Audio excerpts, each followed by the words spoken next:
Hello, welcome all to Wilkie's World Wanderings.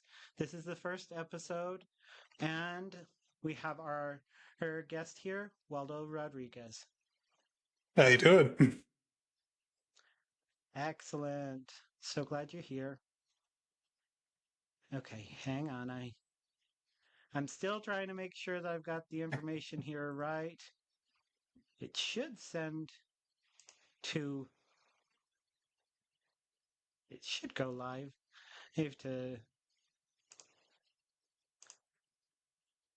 All right. Hang on.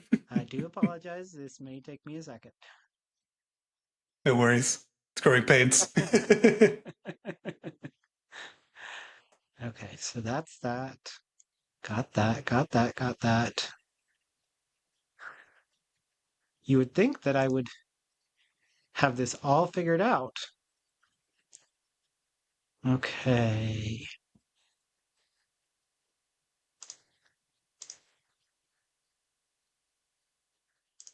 Almost at the last Okay. second where something shows up. I know. There it is. Okay. There we are. Okay. Welcome. Um, okay. Well, we have our subscribers, so we're here. Okay. Welcome.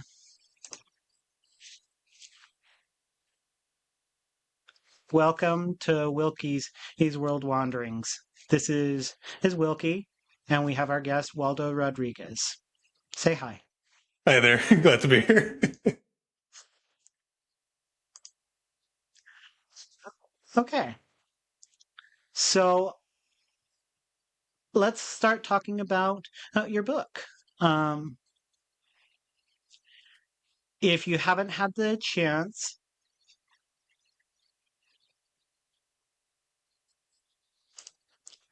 it's to read Reclaimer, you really need to try it. It's absolutely amazing.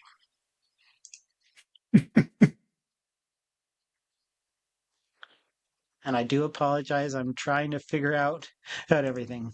So, No worries.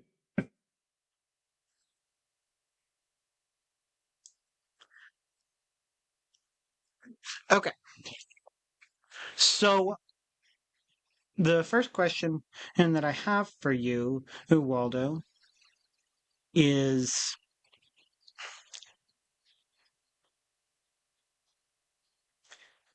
the first question that I have is what was the inspiration behind in the book Reclaimer? That was a fun mess of a when I had the first idea, or like the whole story was, we were just talking with some friends and they were like, wouldn't it be neat to find out what it would be like an apocalypse happened and the people survived, but everyone who knew how anything was that worked was like long gone. So it was like, instead of knowing airliners were a thing, they were like, oh, there's these great big giant metal birds in the sky that people used to ride on and da da da da. They're like, sounds like a really cool idea. But what if it had more magic and guns? And, I wasn't originally planning to write a book, but when I was doing the whole indie games thing, I got hired as not just a game designer, but as the lead writer for the project that I was working on at the time. And they were like, hey, you should do this writing thing. You're really good at it. Like, I'm not. I'm not. You guys are gaslighting me so hard. They're like, no, no, no, seriously, try it. So then I tried it. And, well, originally, book 5 on was supposed to be what I was planning to write. Book 4 down to 1 were a flashback that got way, way out of hand. Entirely out of hand. Gotcha. Yeah. Well, that's exciting. I mean, you never know what's going to inspire you. Oh, yeah. Right now I'm writing it. I'm struggling to not write over 300,000 words for the current book. And it's just like, this is not going to fit. Amazon is not going to let this print. I can appreciate that. I can very much appreciate that. So, did you always want to be a writer? No, that was not the plan at all. I was like, this writing business is for people way smarter than me. And then when I was a kid growing up, and I came to the shocking realization that people make stuff and it doesn't just magically appear in stores. I was like, you make video games? I want to make video games, and then went my whole way for that. But looking back on it, what I always wanted to do was create world and build them out and all that, because that was always my favorite part about the video game. Well, beyond all the fun action stuff, I was like, I like all this stuff going on in this world, learning about it. So I was always like a history nerd. So all these different worlds, like, hey, I have all these extra flavors of history to learn about. So that was my plan: get into the gaming industry, get building games, maybe someday own my own studio. Then I got into the real world. I was like, I don't want to deal with this. I can appreciate that. Hey, we've got SA Tech's X guy here. So excited that you joined us. If you have questions, don't hesitate to put them on the screen. We'll chat it up. Yeah. So obviously your story takes place in Florida. That's where it starts, yeah. And then it immediately moves away from. It's true. It's true. So why write in a post-apocalyptic world? Well, gives you the whole clean slate of not having to deal with the established morals, and you get a set of rules and regulations for the world, and you can just make stuff up as you go. And your character, if they're from the pre-apocalyptic world, gets to be just as lost as the reader. So that kind of helps them kind of put themselves in their shoes. But originally I wanted to do the post-apocalyptic world, but I started with the not even pre-apocalyptic. It's during the apocalypse. It's just like a slow-rolling apocalypse. It's not like, hey, the sky is actively falling. It's like you see the walls of the dam giving way, and you see the flood is coming. You're kind of trying to like make do as best you can before that mess comes in, but it's coming. So that was the first 4 books, and then everything else afterwards. Like, let me just skip the whole apocalypse with these characters so I can get to what I had originally set out to write before the flashback got out of hands. Very nice. Yeah. So obviously you've had some influences that have brought you forward in the writing world. You obviously write with another writer. If you don't know this Waldo also is a writer in Robin Weidman's book Reroll. But on that same point, who are some of your influences that have inspired you? Boy, are we talking purely from a literary sense from books, or are we talking it doesn't necessarily mean in authors. It can be fans. It can be anybody that has given you strength and helped you feel confident. Okay, so starting out, like, Hey, Matt. when I was a wee little noob who was too afraid to even start hitting the keyboard, some authors I really loved were oh my god, by my brain, why? J.R.R. Tolkien for sure. I did Heinlein for like Starship Troopers. Originally, I didn't know Starship Troopers were a book. I got into it like I think most people in my generation did. We watched the movie and loved all the cheese about it. And I was like, oh my god, there's a book. And then I read the book and I was like, this is nothing like the books. What? And another big one that I used to read a lot growing up, which was really funny because as a kid, I came from Puerto Rico, and moved from Puerto Rico to California. They put me in English language development classes, and everyone else was reading children's books like Humpty Dumpty and all this stuff. And then here's my special self with this enormous monster of a book from like Frank Herbert's Dune. Just this enormous book sitting there, where everyone was like, "Why are you reading that? Why are you reading that?" So those are like my more traditional literary inspirations. But going forward, it's just tons of different games. Like Fallout is a big one.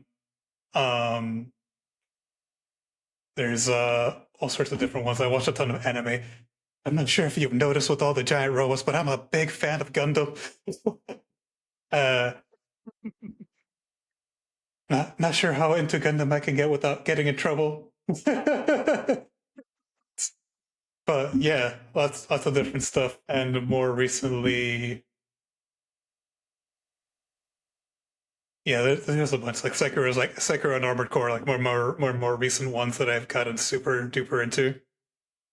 And not just from look, cool robot and dude that parries everything, but the story of those worlds, it's just like they don't tell you the story, so you gotta dig it up for yourself and just in the piecing together of what's actually going on, your brain goes in so many different directions. There's just like, wouldn't it be cool if this, and that? And then you find out it's not this, and that, but you're still like, okay, but what if this?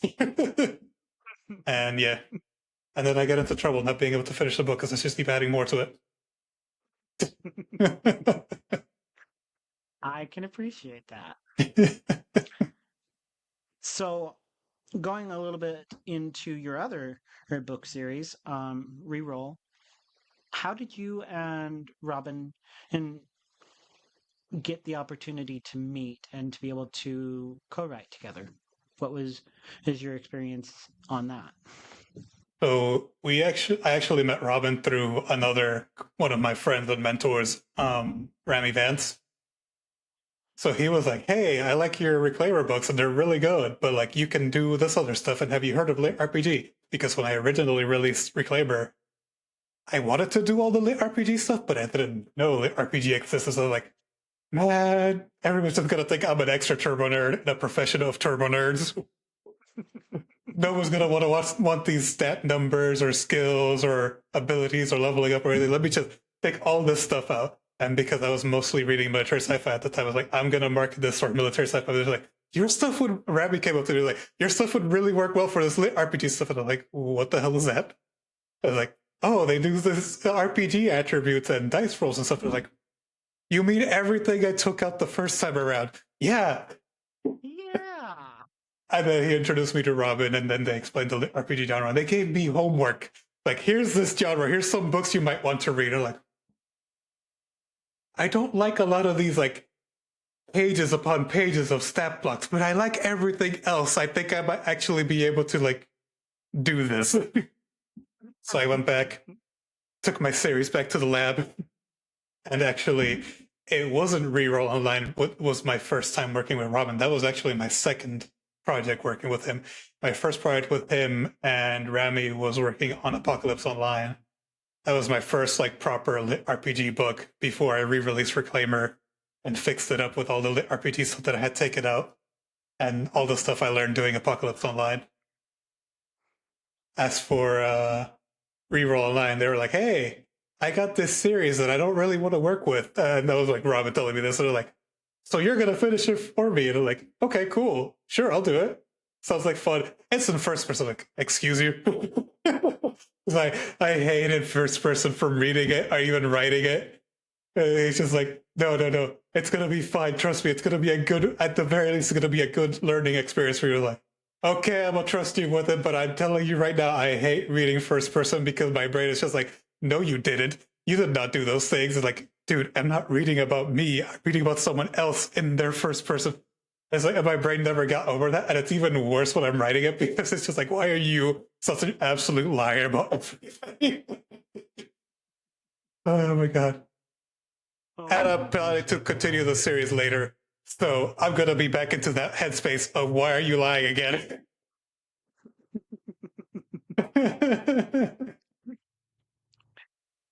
Well, that's excellent. So, I guess this applies to both or all three of the series that you've written in. So, what is your favorite character that you've written, and what about them made them so intriguing to you? Why you gotta make me choose? I know, I'm sorry, Waldo. Oh. I mean, And the worst part is that I'm terrible with names, so some of them I can only describe by their actions. I can appreciate that. Like, I'm not asking your favorite character amongst the three. I'm talking about in each of the books that you wrote. Okay, So, that's a lot easier to deal with. So yes. in Apocalypse Online, there's two actually. There's Aaron, who was a side character in the main Apocalypse story, and the original plan was to give him his own spin-off story. But I was told the readers thought it was too dark. So he was like the guy running around and like he was like in a trench coat, gas mask, and he was like beating everything with a shovel. He was very fun, but his own story was apparently too grimdark for the audience, so he only got like a 2 or 3 short book, like little mini series spin-off. And then with him, I'm forgetting the name of the two other characters that were with him, but there was the Mad Bomber girl who like her whole skill set revolved around using magic to blow things up. And she was just so fun because she was super sweet, innocent, happy go lucky, and then she blows everything up with a smile on her face. She was great. And the other one was like, what was I'm so bad at this. This is actually why I started using universe Bibles, is because I kept forgetting my own characters' names and what they looked like. I said, oh yeah, the guy that does the thing. What did I call him? So, and this other one was oh my god, this is so funny. It was this Asian guy who was with Aaron and the rest of the crew in Apocalypse Online, and I just had him say the stupidest, craziest things like, "I'm not a math Asian, I'm a gun Asian," or when they're trying to dig up his stash that he hid away at the bottom of a lake. He buried it at the bottom of a lake. Some like giant monster alien with like tentacles and thing comes up and it grabs him and lifts him up in the air. Like I see enough had to know where this is going. I was like, oh no! When he gets grabbed, it's just like, oh my god, he was so funny to write. And every single time he popped up, it's just something stupid is gonna happen and it's gonna be great. And in Reclaimer, I have a ton of them. I have entirely too many of them. I can But appreciate if I had to narrow it down, Sergey was the top one out of the first 4 books. absolutely. Oh my gosh. So much so that I have fans literally threatening me, like, if you kill Sergey, and I'm just like, don't tempt me, because I'm stacking bodies in the current book, and he's on the on the potential list. Oh, that's awesome. And then following those first 4 books after that first season was Tenebris was not meant to be a character that stuck around, but she is my favorite now. She's just ridiculous whenever she pops up, from being just absolutely terrible to everyone to being turbo adorable. It's just like, how did you end up going from a monster wanting to kill everyone to an adorable monster wanting to kill everyone to just adorable, but still wanting to kill everyone, but being nice about it? Oh, that's awesome. Trying to think for Okay. reroll.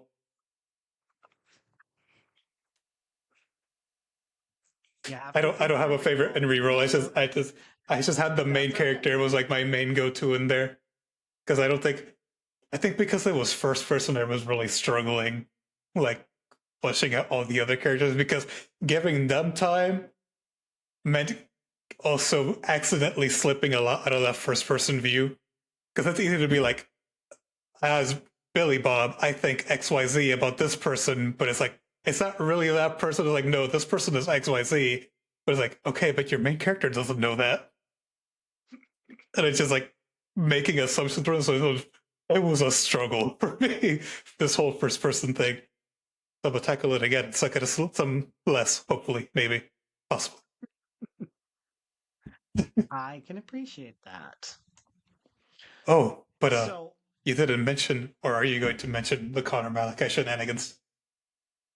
Well, we'll discuss whatever you want. Like I said, Okay. this is the opportunity to interview you. Like, is this is this your first opportunity to sit down with somebody and talk about your books?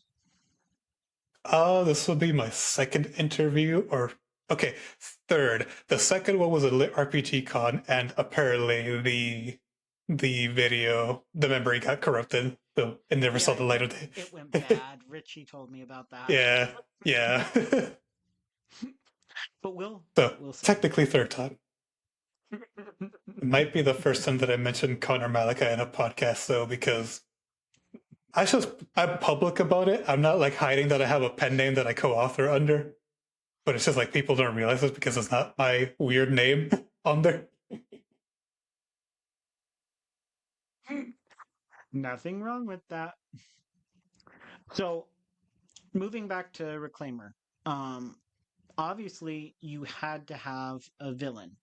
So, what what inspired you to have it be the combination of the Russian Federation and Japan? Well, Japan wasn't the villain. They're more on the good guy side. It's Japan and China. I mean, not Japan and China. It's Russia and China were the big Yeah, Russia bad and China. That's what I for the imagined. world. My brain, yeah, my brain Yeah, he went in the wrong direction. Like, yeah. No, goodness sakes. they're on the Western Front, holding down the line over there. I So apologize. I'm trying to make sure that I've got your book equipped because I made sure that I have your book. Pardon me. Right back. yeah, don't get pulled on that headset. Yeah.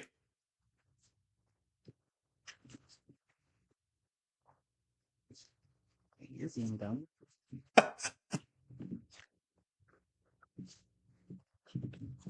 Ah, that's fine. I'm So an idiot. that's kind of one of the reasons I'm glad I switched over to these little IEM things. I could just shove them in my ear and I don't have to figure out the Rubik's Oh, I Cube that know. is a headpiece, a headset. I know. Uh, So, so for anybody that hasn't had the chance, this is the cover for the Crucible Reclaimer. This, goodness sakes, this is absolutely gorgeous. But I've also discussed with you before. You're planning on redoing the covers and re-releasing it. yeah. Oh So yeah, but what let me was get to your first question first because you were yeah, asking about sorry. the villain. Sorry. Yeah, yeah, yeah. Yeah. So, like I said, originally I was going for the military sci-fi like space, and I was like, okay, it has to be more, believable than regular sci-fi or fantasy. Can't, even though a bunch of the stuff I read had like nothing to do with like current day Earth. They were off in space and colonies fighting aliens, whatever. But like this is based on Earth. It's in the future. It's like what would reasonably be someone that would be going to war with another, like duh, Russia and China. And that's just I had been, like I said, I've been a history nerd, and being a history nerd kind of naturally devolves into current events, and it's like, okay, who's actively screwing about right now? It's like, oh, these two big countries, and like, okay, realistically speaking, if they were going to war, what would they going to be doing? And it's like, okay, if you want to take on the biggest dog around and you can't do it on your own, you're going to go look for allies and you team up, and then that's how they ended up being the quote unquote bad guy. But also because I was right, it's like you have the overarching antagonist for the world, but then you have the smaller antagonist for the series, and that being the Crucible itself being the antagonist. It doesn't care about anyone in there. It's just like you're going to live or you're going to die, and it's not going to care. But then as I went to my editor, they were like, but you should have someone more of a personal antagonist. And like, you mean the rival isn't enough of an antagonist? No, you need to flush him out some more. Like, okay. And because this is my very first book, I don't know what I'm doing. Like, how much I was, most people go to college and pay them thousands of dollars to supposedly teach them how to do a thing. I just went to an editor and be like, this is the best I made. Tell me how much it sucks, please. Hold nothing back. And they bullied me. And I thanked them for it. Thank heavens for bullies. So, moving back to my other question. So, recently you and I have talked about this. You're planning on and changing up your covers. Um, is that just because you're wanting to renew that excitement for your series? Because honestly, this is one of those series that I fell in love with from the start. I mean,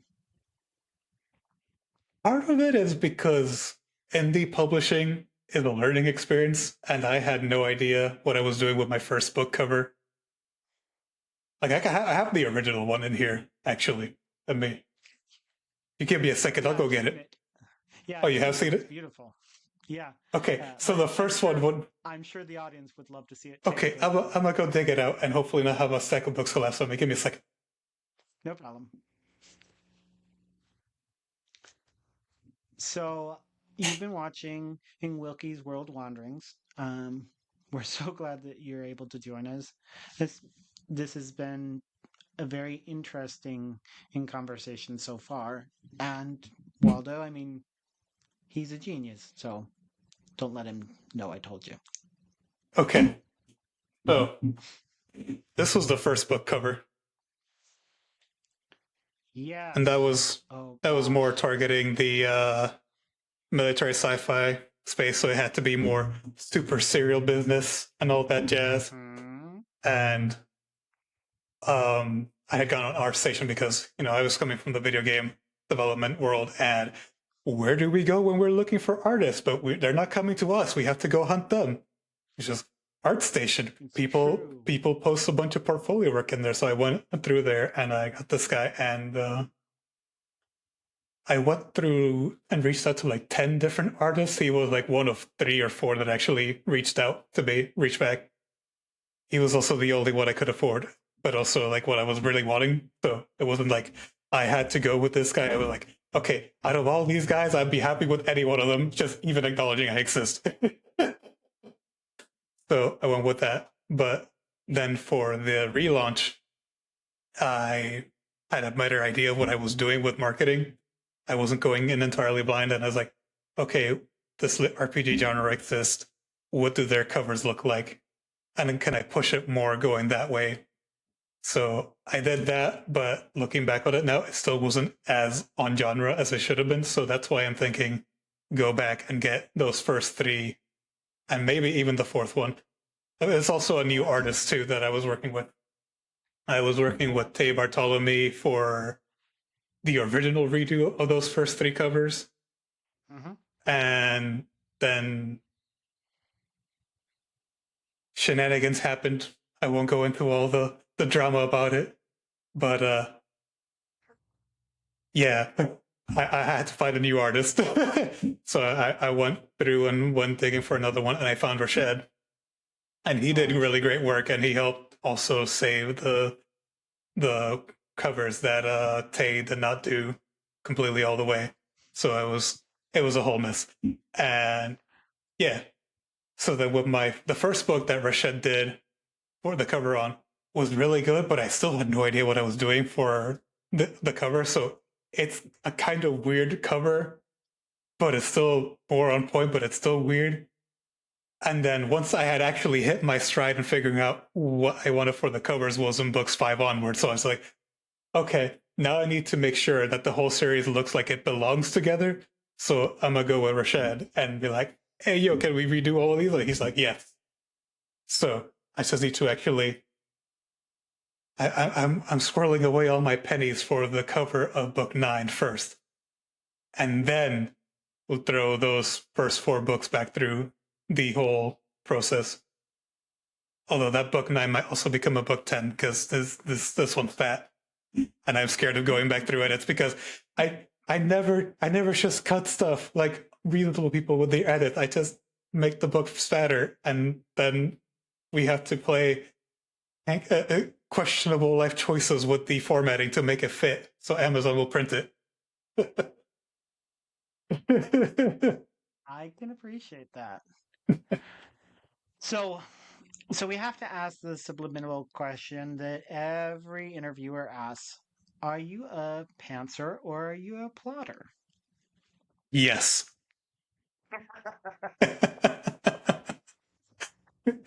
I am a pantser at heart, but I also find that really doesn't work for me 90% of the time. So I think like most authors, a hybrid.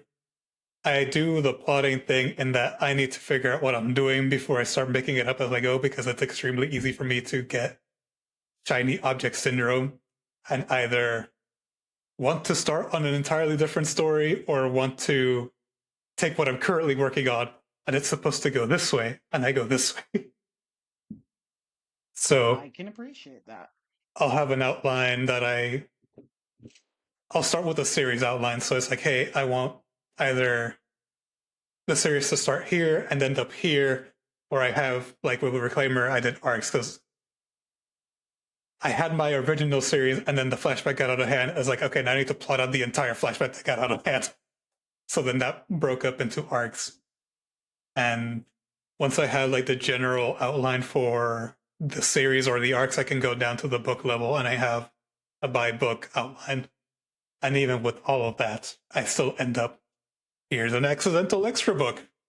Here's some chapters. Here's like 20, 30 chapters I weren't in the outline. We'll make it fit, right? Amazon, you don't mind? Maybe, possibly. So yeah, I'm yes. The answer to your question is yes. That's a perfectly he worded question or worded answer. I think I think we all at one time have to have that combination and of being a pantser and a plotter. Like it's it's in our nature. Like you have to have some place to go in order or to be able to move the story forward. But sometimes it's nice to be able to let your characters just have a little bit of fun. Though I will say this, when they tend to go off script in the way that you weren't expecting, it tends to leave you in a very bad spot. I mean, that's how my some of my favorite characters came about. Like Sergey was not supposed to be there. Tenebris was just supposed to be a quick throwaway boss fight. Uh, Tony the Tiger and Obelisk system integration was a joke character that turned into a whole thing. I have to say, I do love Sergey. Like he makes me happy. He like there's just something about a character that should be on the bad side of things, but he's not. Now, mind you, I do apologize. Is this interview is going to be filled with spoilers. So if you're tuning in, just expect spoilers. It's just a fact. I've read it. I love of his book. So To be fair, I don't think it's that big of a spoiler with Sergey. I think his character is pretty on the nose, pretty early on. He is not a subtle man. No, not even close. So I know that there are some authors that have a lot more control over or some of the things that they do. Um, you obviously you have your audiobook that it was created, and you and I have chatted about this. You, did you have the chance to choose who your narrator was, or was that something that Athon chose, or Tantor. was it Athon? It was Tantor. Tantor. Sorry, Yeah. I do apologize. Um, did How they could you? choose that, or was it one that you chose? They gave me a selection because I don't know what I was doing, as with all things. I went into audio not knowing how much it actually costed, and when I did the research, I was looking at how much it would cost per recorded hour, and then I saw how fat my books were. I was like, oh, this is gonna be easily 10K to get one book out the door. oh Oh no, goodness. this is not happening anytime soon. But I kept reaching out to a bunch of different places and not hearing back. And then my experiment was, and then I found out later about the service Audible has where they connect you with authors, and I'm forgetting the name of right now. But then Tantor reached out to me, and they were like, "Hey, we see what you're doing there. You ever thought about doing audio?" And I'm like, "I am literally too poor for this." But hi, how are you doing? So then they were like, "Hey, okay, we're gonna do the audio and the whole process lined up." And they gave me a list of different narrators. They actually like the main one that we went with was like the one that they were strongly recommended. And I was like, can I see the other ones too? Because they gave me like 3 or 4 other ones besides the one doing the narration now. And I was like, okay, I see why you pushed so hard for this one. This is the best one. And back when I was starting out with them, I was like, who would you like to narrate your thing? Like, I don't know. The one that I know that I really like is Luke Daniels. How about him? Like having no idea how extremely in demand he is or how expensive he's like, oh, is that how this works? Okay, never mind. I would appreciate it, but don't worry about it. I can appreciate that. So, yeah. And then after that, I had to like figure out go through my character Bible, and I had to add a whole different section because I had all the information like, oh, this is what they liked, their traits and whatever, but I didn't have a their voice section. So I had to go through and be their voice and be like, this kind of sounds like this, like that, da da da da. And the ones that I didn't know or really didn't care that much about, it, like, make it up as you go. I believed you. I can appreciate that. So on that, obviously in your own mind you have the the voices is in your own head.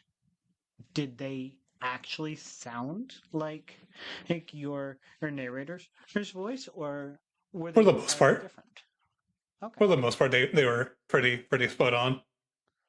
Okay. I also learned that I don't know how to write things for pronunciation. So those made up names are like, I think you pronounce it like this. And it's like, oh, that's not how you pronounce it. It's like, how do you spell it to pronounce it that way? And then they corrected me. And then I went back and either fixed it or like, you know what? I like the way you're saying it better. So I'm just leave the spelling as is. I That is a perfect way. I think the only one that didn't quite sound as I pictured it in my head was Raylan. And that's because in my head, he sounded more like the Fresh Prince of Bel Air. I was like, that's I don't think actually we're true. getting that unless we get Will Smith in there, and that's happening. Yeah. I mean, now that I hear that, I can totally imagine in Raylan and sounding just like that. That's amazing. So moving on a little bit, and mind you, my brain is going in 1,000 in different directions. And Take your time. if if my fans don't already know this, it's obviously you have seen some of my stuffed animals. Those I tend to be a nerd when it comes to that. Um, if I you see could Princess choose, Donut up there. yep, I if you could choose a character that you could have either an action figure made or a stuffy made, who would you want it to be? look, this isn't even a contest right now. It's gonna be Sergey and Tenebris. It's gonna be the two of them. Who doesn't want the big mountain of a man, Russian, who speaks all goofy like, or the murder kitten? That is true. That is absolutely true. This is not even remotely close to a competition.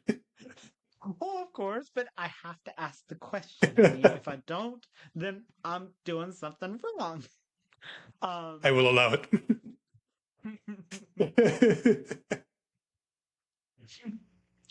so besides Reclaimer, because obviously you're still writing in that world, and are you still writing in reroll, or has that series is finished? It is, but it isn't. Okay. So we're gonna do a new series in that reroll universe, Okay. and we were, I was actually talking with Robin about that in at Lit RPG Con. We were gonna do that.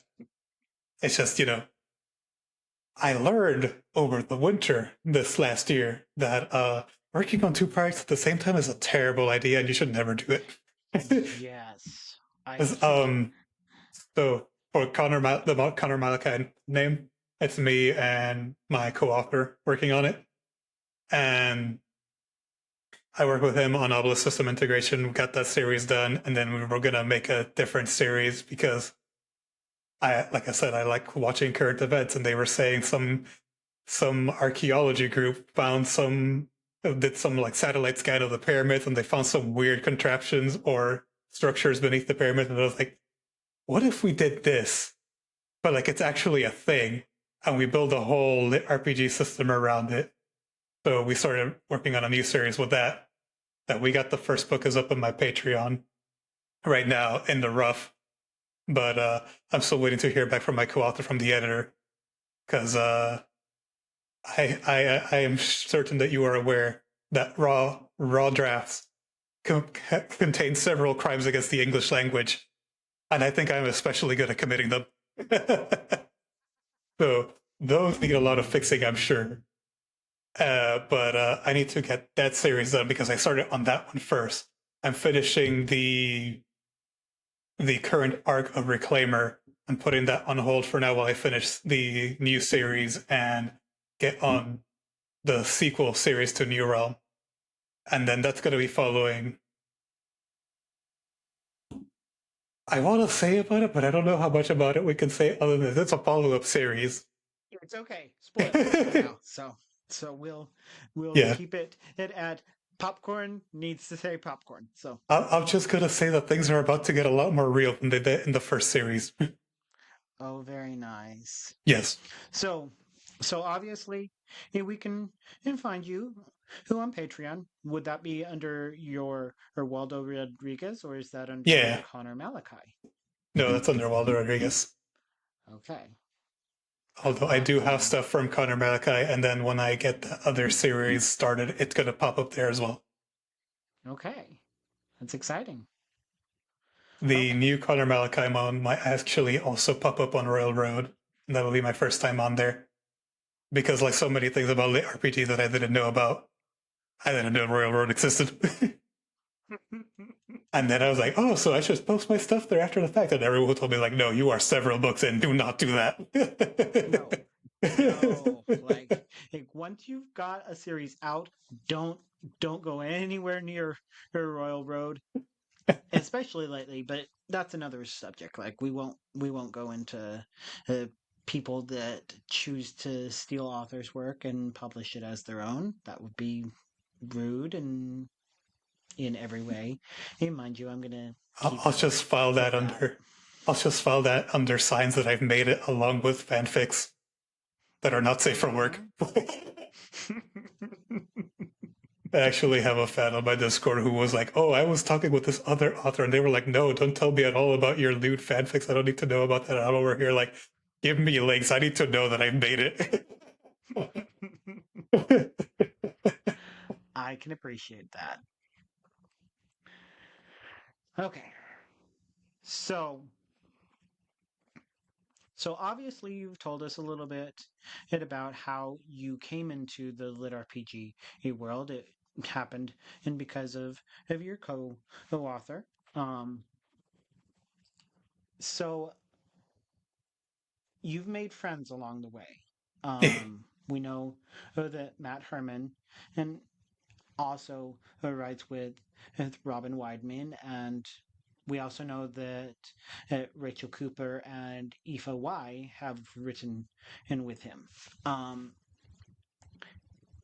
have you have you had chances to um, work with other authors besides it's Robin and besides it's your other co-author? Um, What are the and you purpose? Go, sorry. Go ahead. Sorry, go on. No, I don't want to ask too many questions of you. So, So for the purposes of co-authoring, I've only worked with Robin and my co-author for Connor Malachi. Um, I have worked with others in the sense that I've, reviewed their stuff and been like, hey, this could be better. You could do this instead of that, or what about this and that, or flat out, this sucks. And I don't want to be mean, but I feel like if I sugarcoat things to people, that's being meaner than it's just flat out calling garbage garbage.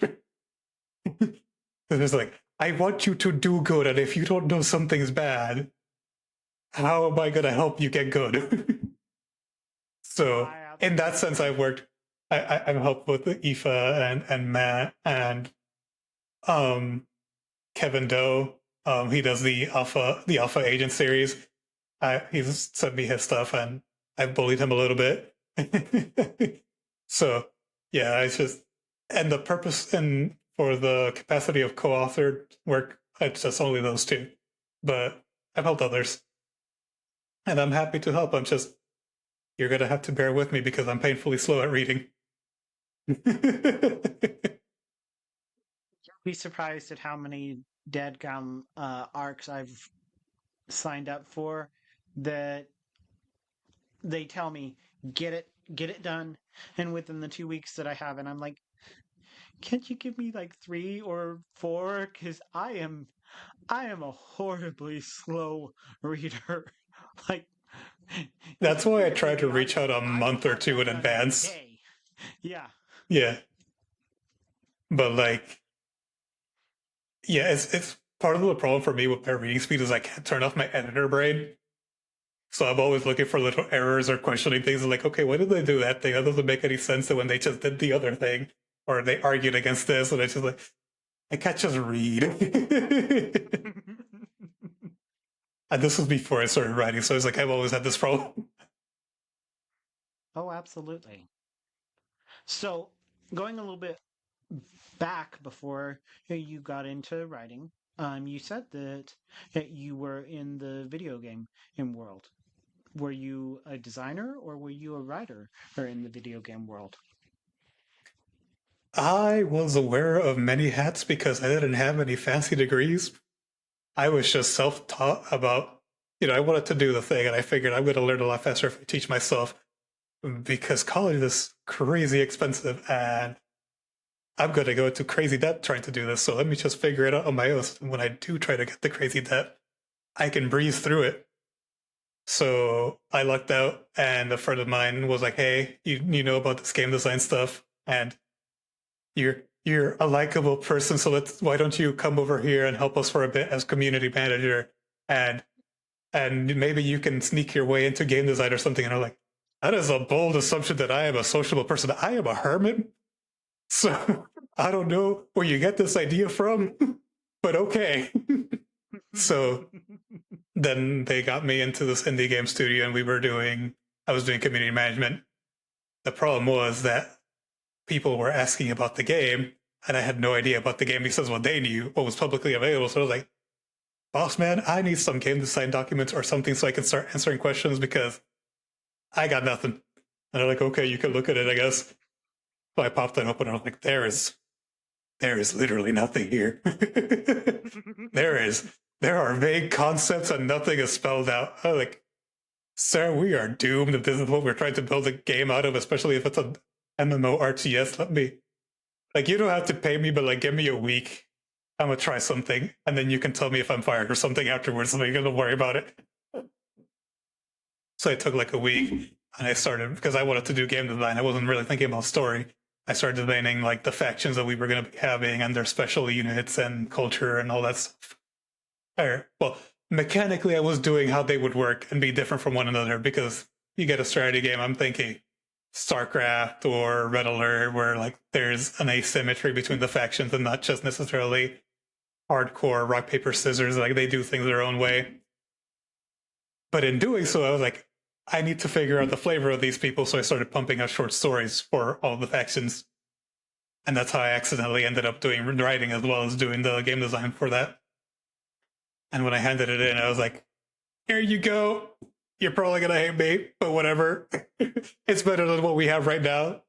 And he's like, okay, so you're doing game design from now on. And also, you sniped the writer job from someone. And I'm like, what do you mean I stole someone's job? I have been on the receiving end of way too many Mexican jokes to take that on ironically. And I'm not even Mexican. I said, no, you did a really good job, and you're actually doing better than this person we were interviewing for this. So like, okay, well, as long as I'm better, I don't care. So did that, and then I just kept going at it. I kept doing the game design with them. I kept fleshing out factions, special units, giving them short stories, and we had tons of lore, none of which I am allowed to show the world or go into specifics because NDAs. So I'm being extremely vague about it. But I would absolutely pick up all that stuff and write in that world because I enjoyed it too much. Well, I'm glad to hear that. Yeah. But then after that, the company fell apart because we were an indie studio who didn't have the know-how or the funding to be building what we were building. Building a real-time strategy game is hard enough on its own. We went the extra mile and decided we wanted to make it a massively multiplayer real-time strategy game on top of that. So we just kind of drove off a cliff on that one. So when that eventually petered out, everyone was telling me, hey, you're really good at this story stuff. You should pursue it. And I was just like, no, you're all just being nice. I'm going to try and get the fancy piece of paper that says I can do the game design job stuff and maybe do that. And they're like, okay, do that if you really want to, but also do the story stuff. So I kept working on the writing on the side of the hobby and to keep my sanity through college because, oh my God, there was so much wasted time in college. There was so much just wasted time classes I had to take because we're in Florida. I had to take like Disney animation appreciation. And there are of my top 10 things of things that I could care less about. Disney animation has got to be up there in the top 3. Oh, that's amazing. Especially because I know I have the artistic talent of a drunken toddler. So I don't want to be anywhere near crayons, let alone a tablet. God help you if you let me near animations. This is going to be a train wreck. Oh, I can appreciate that. So I know we're coming up on the hour mark.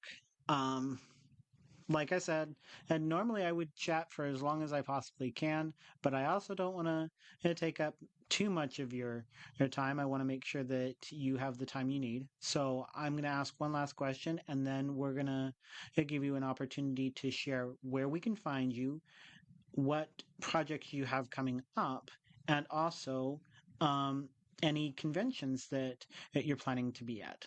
So going back on the last question in that I had, now that you've been in the lit RPG genre and you've gotten to know a lot of different authors and gotten to have the chance to read a lot of different books, who do you feel you jibe the best with when it comes to writing? And of those authors, who would you love to co-write with if you had the opportunity? So like who I like the writing of more. Okay. Some of my favorites are, as I would imagine to no one's surprise, Matt Dinniman. Dungeon Crawler Carl was one of those weird series for me that I was like, because of the stuff that I used to read, I didn't take it seriously when I saw the first cover. Like, nah, I'm not gonna like that. This is gonna be like some cheesy, corny thing. It's not gonna be up my alley. And then I was like, but I keep seeing it and I keep wanting to read it, so let me take a chance on it. I was like, oh my God, I love it so much. I don't know how well we'd work together, but I love this stuff super much. Jacob Tatter is another author whose stuff I love. I've been reading his, well, not reading, listening to Second Chance Swordsman and Tower Climber. I love both of those series. They're a little more family friendly than what I'm used to writing because they're more, I don't know what you would call it, hope punk, I guess would be a way of doing it. There's very much happy endings and avoiding terrible things happening to people that are over here. Like, okay, but what if? Hear me out. Someone didn't make it. So maybe I'm a little too grimdark in that regard Maybe just a to work tad. with him. So I don't know who I would work well with in that sense. Because a lot of the stories I have are very happy go lucky. And I was just over here like, people are dying over here, and it gets graphic at times. But we still have those moments of levity, so I don't know if I would clash more than I would work well with someone else. But like, those two are the top two that come to mind. I would imagine Jessica Leho I could probably work with because this stuff is darker. But it's like, I read his alpha. Oh my god, I'm probably just completely spacing on the name. Right? Alpha something. The dude was like a mercenary. Rise. Yes, that one. That's the one. Yes. Everyone was telling me it's the grimmest, darkest thing ever, and I just went into it, but like super hype. Oh, this is gonna be hardcore, and then it's like this is considerably tamer than I was expecting. Yeah. I would give this a PG-13, but maybe I'm just twisted. It's like there's body horror, Like, and I know people can't handle them, but I'm like, where are the casualties and everything being torn up and the actually messed up things? But it was still really good. I really liked it. I was just like, my bar for grim dark was say here, and I should have been like around here. But I guess I'm special in the genre. hey, we accept all people. We never shame. Only Richie shame. Um, so like I said, where can we find you? Um, So you can obviously, find me on Facebook at Waldo Rodriguez Writes. That's my main page. I'm sure you can imagine it's not super difficult to actually find me now that you've seen my face on Facebook and be one of my Facebook stalkers. There's also maybe Patreon. Patreon is also under Waldo Rodriguez because apparently not a lot of people are named Waldo or Rodriguez. So, be thankful that I didn't put on my full name on there because there's going to be like four names in there between the first, the last, and the second last name because there's two last names because that's a Hispanic thing we do. it's true. It's true. Now, if only I could be like one of those cool Spanish conquistadors who has like a gajillion titles and I can go De La Cruz or something. That would be amazing. So I you have did tell me. I have an X account, but God help you if I've remembered that it exists. And then I also have my website at waldorodriguez.com, and you can sign up for my newsletter there. Wonderful. Yeah. So obviously you told me beforehand that you're planning on going to a convention. Can we expect to see you at Jordan Con? I need to figure out the room and board situation for that, but yes, I am wanting to go there. It is like 4 or 5 hours from Orlando to Atlanta, so it's a bit of a road trip, but travel's fine, the ticket's fine. I remembered way too late, so I didn't get to sign up as a guest because I was like, "Oh right, Jordan comes the thing, and it's already February." So I'm not going to show up as a guest. I'm going to be as a fellow fanboy in the crowd. And as Well, soon as I find out the room and board situation, I'll be definitely going there. And also past that, I'll be doing Lit RPG Con for sure this year. excellent. I We're would do very much Dragon looking Con as forward to well, but that. I have looked at my bill for how much art I'm going to be paying for this year, and I'm like, maybe ease up on the travel. Yeah, I can appreciate that. It's going to be a couple grand, just a few. Absolutely. So, thank you so much. This has been amazing. This has been a joy to be able to chat with you. Thank you Yeah, for joining me on my first episode of Wilkie's World Wanderings. This I is am happy to be your crash test dummy. well, on that same note, I have to do a shout out. Oh, the next episode is going to be next Sunday. We're going to be bringing David Webster on. Suddenly, my brain got that wrong. I'm certain that it's not David Webster. Goodness sakes, because my brain does not get things right today. Don't worry, But you'll get better at it. yes, so I believe it's David J. Weber, but I could be wrong. Either way, that will be in my next episode. I'm very much looking forward to it. This, like I said, has been a joy. I'm so glad that y'all have been able to watch along. Hopefully, this becomes a little bit bigger than in what I expected, and hopefully, we get to see a few more people join us on the next X Live. But thank you for joining. I'm so appreciative, Waldo.